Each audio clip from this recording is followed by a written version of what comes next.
El programa económico para 2010 tendría que servir para concretar el cambio de fondo que el presidente Felipe Calderón ofreció ante la grave crisis económica. En el país avanza el consenso de que lo peor que nos puede pasar es seguir como hasta ahora. Es algo impensable, porque en el futuro no tendremos fuentes seguras de financiamiento como el petróleo, y el endeudamiento es ya cosa del pasado. México tiene un nivel de recaudación fiscal muy bajo, y ahora el gobierno propone nuevos impuestos para tapar el boquete por 374,000 millones, que abrió el derrumbe de los ingresos petroleros, fiscales y el gasto excesivo gubernamental en los últimos 9 años.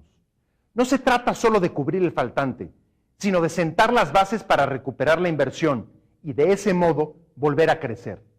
El programa económico para 2010 nos coloca en la ruta del crecimiento en el largo plazo. Carlos Ibarra nos muestra en qué consiste esta iniciativa.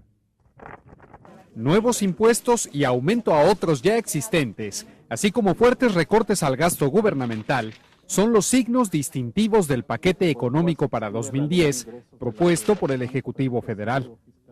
La compleja situación que hoy vive México no deja espacio para las dudas o el inmovilismo, tampoco para el cálculo político o la división partidista. Los problemas que enfrenta el país nos exigen pasar de la lógica de los cambios posibles a la lógica de los cambios de fondo, de los cambios necesarios. El gobierno hará su parte mejorando la recaudación y la administración de recursos públicos, pero se requiere también aumentar la contribución de la sociedad, especialmente de quienes han sido más favorecidos. El gobierno estima que la economía caerá 6.8% este año como consecuencia de la crisis económica internacional, en tanto que los ingresos públicos en 2010 serán menores en unos 477,500 millones de pesos respecto a la Ley de Ingresos para 2009. El decálogo del presidente Calderón, dado a conocer con motivo del tercer informe de gobierno, anunció como su eje principal destinar toda la fuerza y recursos del Estado para frenar el crecimiento de la pobreza. 6 días después, el Ejecutivo Federal anunció, entre otras medidas fiscales, un gravamen de 2% al consumo generalizado, incluidos alimentos y medicinas, con el objetivo de recaudar 175,000 millones de pesos. Es una de las propuestas más polémicas del paquete, la denominada Contribución para el Combate a la Pobreza. El gravamen propuesto, la contribución, incluye todas las transacciones en todo tipo de bienes y servicios.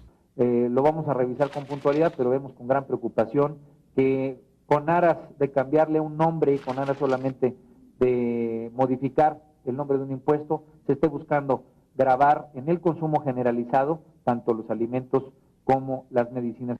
El precio promedio de la mezcla mexicana de petróleo pasará de $51 por barril este año a $53.9 por barril en 2010.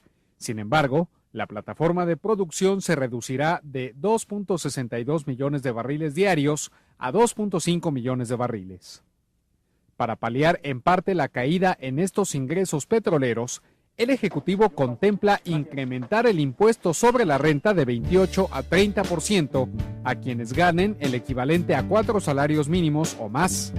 El impuesto a los depósitos en efectivo aumentaría de 2 a 3% y bajaría el umbral de 25,000 a 15,000 pesos mensuales.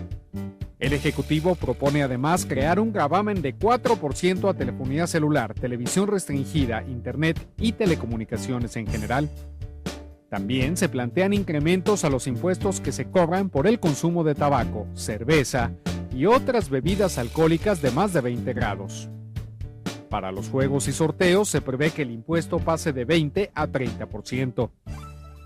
Esta estrategia, planteada como una respuesta ante una severa crisis económica, no es novedosa y posiblemente no sea suficiente para alcanzar un crecimiento en el mediano y largo plazo. En contrasentido un poco de lo que se afirmó en presidencia, el paquete, sobre todo la estructura del mismo, justamente es una receta similar a la que nos hemos aplicado en crisis pasadas.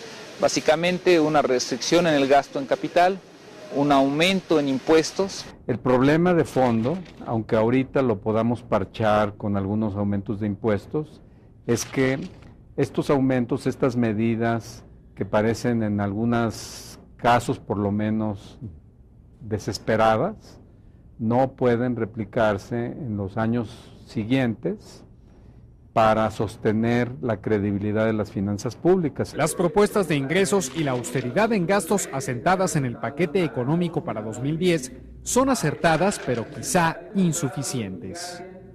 En suma, tomando en cuenta el ahorro derivado del esfuerzo de la austeridad de la Administración Pública Federal y los recursos obtenidos con los cambios en materia fiscal, se generarán durante 2010 recursos adicionales por más de 180,000 millones de pesos, lo cual equivale a 1.4 del Producto Interno Bruto del país. No se puede resolver un rezago de tantos años en un solo paquete.